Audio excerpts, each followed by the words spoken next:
Okay, that was the I am not, I should be part of the ego. Now we're going to into the energy of the ego. And the first one, when we talk about a dullness of the mind or slothtober or laziness, when we talk about meditation, then obviously it's about people falling asleep. You're sitting and meditating and then you fall asleep. Then you have the laziness, and then the recommendations in the sutras is open your eyes, or you can do walking meditation, or you can use your senses, become aware of your senses, where you breathe, or you hum, or you do something with your senses, focus on a sound or something where you wake yourself up. So that's like the solution to being drowsy in your meditation. But in life, it's more or less the same. But in life, when we talk about dullness of the mind, then it's more about inaction. That there's, you need to do something, but you can't seem to do it. There's an inaction. You might know what to do and how to do it, but it's just not happening. It's not happening. You feel paralyzed in what to do. It's that feeling is also tied into doubt, which is kind of like the foundation for all the ego decisions that we make in our lives. Then doubt is like the foundation of it. And again, when you feel doubt, or when you don't know, when you know what to do, but you don't know how to do it, or you don't know what to do and you just feel complete resignation, then you can use what I just talked about with awareness in your senses, becoming aware of what is right now, and move your mind away from the I should do that now, or I need to find a solution. And first of all, find calm in you. That's the first thing you do, is finding the calm in you.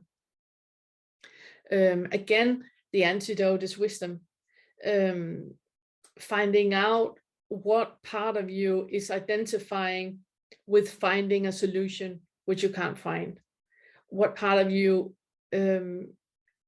is so overactive in what is happening in you right now that you are completely ending up in a corner with apathy, and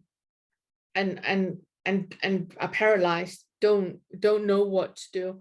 Finding out what part of you is identifying with that. It is still tied into the I am not, I should be.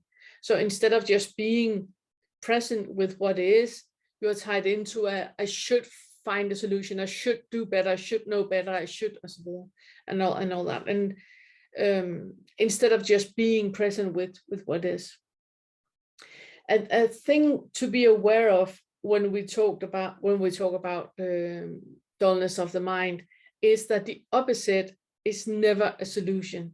It's just adding to the problem. So if you don't know what to do and then you just do something, then it's actually taking you from dullness into restlessness. And then you haven't done anything else, you're still in the issue. They just have a different name now. So it's just adding to the problem. And a solution, which what you can do is finding the unconditional acceptance in you, that whatever is happening right now, it's okay. What is as it is. Accept that right now you are paralyzed, and if you can't accept that right now you're paralyzed, you don't know what to do, then at least accept that you can't accept it. It's the creating space, because when you are in the dullness, or when you feel paralyzed or overwhelmed or in your life, it's because there are too many conflicting directions in you, and you need to find you. And you do that with breathing. Just sit and breathe, finding space in you for the situation that is super frustrating, that you don't know how to get out of, but at least you can find space in you for being frustrated about it, and creating space to it. So even though you can't accept it, then you can accept that you can't accept it. And then again, you can always use your awareness to your senses in that.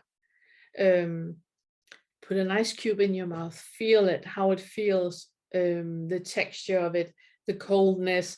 Where does the coldness go from being cold to being warm when it's on your tongue? Do it with a sense of your sense of smell, your sense of hearing.